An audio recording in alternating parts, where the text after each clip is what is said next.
Praise the Lord everyone. सबको जय मसीह की। मैं बिलीव करती हूँ आप लोग ब्लेस्ड होंगे। आपके घर आने खुदावन का रूह पाक आपको आज़ाद करेगा। वो रूह पाक जो आज भी जीवता है। प्रभु यीशु मसीह हमारे लिए मारे गए, गाड़े गए और तीसरे दिन मुर्दों में से जी उठे ताकि हम अपनी गुनाहों से, अपने पापों से क्षमा को ले सकें। मैं बिलीव करती हूँ जिंदा वचन के ऊपर। मैं बिलीव करती हूँ कि यह वचन जो अपोस्टल अंकुर यूसुफ नरूला जी द्वारा और परमेश्वर की दासी पास्टर सोनिया यूसुफ नरूला जी द्वारा दिया जाता है, आप लोगों के जीवनों में बोया जाएगा और 1000 गुना फल लेके आएगा। आओ मैं उस जिंदा वचन को आप सभी के लिए पढ़ती हूँ। परमेश्वर में हर एक व्यक्ति के लिए योजना, जैसे कि पवित्र बाइबल प्रेरितों के काम 12 की 1 आयत में लिखा है। उस समय हेरोदेस राजा ने कलीसिया के कई व्यक्तियों को सताने के लिए उन पर हाथ डाले। हालेलुया। मेरे प्रियो, बाइबल में लिखा है हेरोदेस राजा ने सताने के लिए कई व्यक्तियों पर हाथ डाले, पर सभी नहीं डाले। मेरा यह विश्वास है कि परमेश्वर ने आपको यूसुफ की तरह, पतरस की तरह, पौलुस की तरह अपने पास बुलाया है। आप में से एक भी जन ऐसा नहीं है जिसको परमेश्वर ने फालतू के लिए या किसी ऐसे वैसे काम के लिए बुलाया हो। कोई भी ऐसा व्यक्ति नहीं है। अगर तुम बाजार जाते हो तो फालतू कोई चीज़ अपने घर के लिए नहीं लाते। परमेश्वर भी फालतू अपने पास किसी को नहीं रखता। बाइबल में लिखा है कि परमेश्वर ने जिसको बुलाया उसके लिए योजनाएं रखी हैं, अच्छे के लिए, तेरी हानि के लिए नहीं, बल्कि तेरे लाभ के लिए परमेश्वर ने अपने पास बुलाया। शैतान जब किसी व्यक्ति को फेंकता है तो वो दिखाकर फेंकता है कि परमेश्वर की योजना तेरे लिए सही नहीं है, क्योंकि तेरी ज़िंदगी में कुछ काम सही नहीं हो रहा।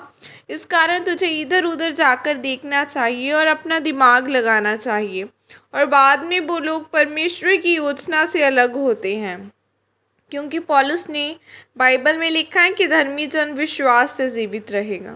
तुम विश्वास से जीवित रहो, क्योंकि अगर विश्वास चला गया तो तुम हड्डी मांस, एक पुरुष हो, एक स्त्री हो, उसके बाद तुम कुछ नहीं हो। मेरे प्रियो, परमेश्वर की योजना को समझने के लिए आपको आत्मिक बनना पड़ेगा। जब आपको परमेश्वर की योजना समझ आएगी, आप नहीं गिरेंगे। लिखा है हेरोदेस राजा ने कलीसिया के कई एक व्यक्तियों पर हाथ डाले उनको नाश करने के लिए, लेकिन सभी पर नहीं डाले।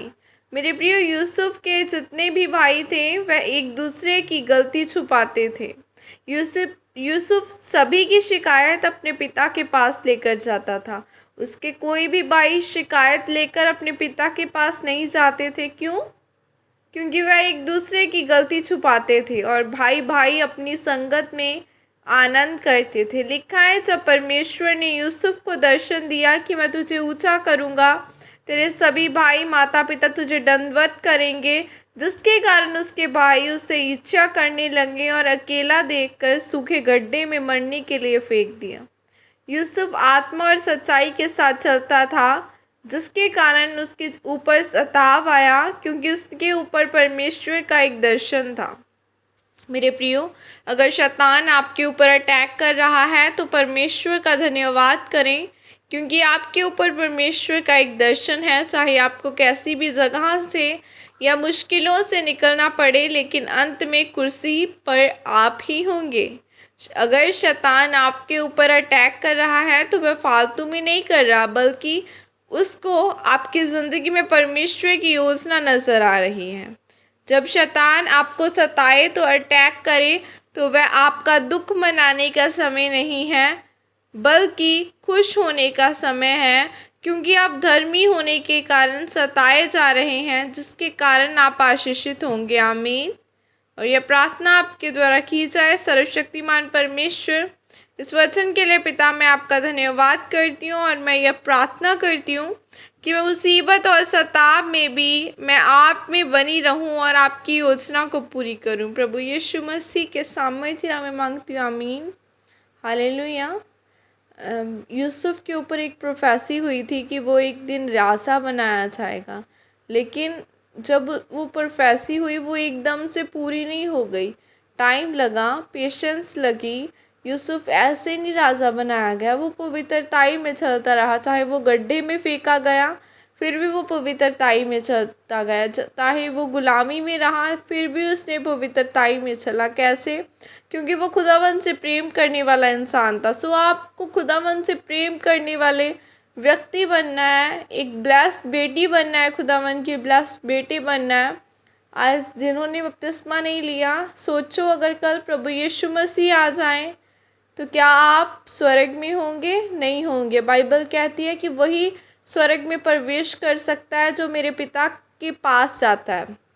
सो बपतिस्मा लेना बहुत ज़रूरी है, अपनी लाइफ्स को खुदावन को डेडिकेट करना बहुत ज़रूरी है, क्योंकि हम देखते हैं कि प्रभु यीशु मसीह ने भी बपतिस्मा लिया था। हमारे ज़िंदा खुदा ने भी इस धरती पर इंसानी रूप में आकर बपतिस्मा लिया था। पिता, पुत्र और पवित्र आत्मा के नाम से आपको बपतिस्मा लेना है, क्योंकि जब आप बपतिस्मा लेते हैं तो आप खुदा को अपनी लाइफ को डेडिकेट करते हैं।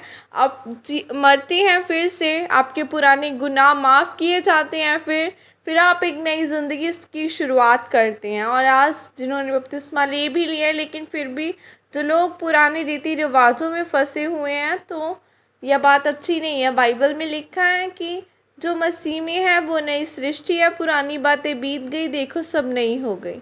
अब आपको पुराना, आपका पास्ट भूल जाना चाहिए कि पुराने पास्ट में आप क्या करते थे, क्या रीति रिवाज करते थे। अब नया, खुदावन ने आपको अगर नया बनाया है तो आपको अपनी लाइफ में नई बनानी होगी। खुदा के वचन के अकॉर्डिंग चलो, खुदा आपको आशीषित करेगा। प्रभु यीशु मसीह के सामर्थ्य नाम में मांगती हूँ, आमीन। God bless you all. Praise the Lord. जय मसीह के सबको।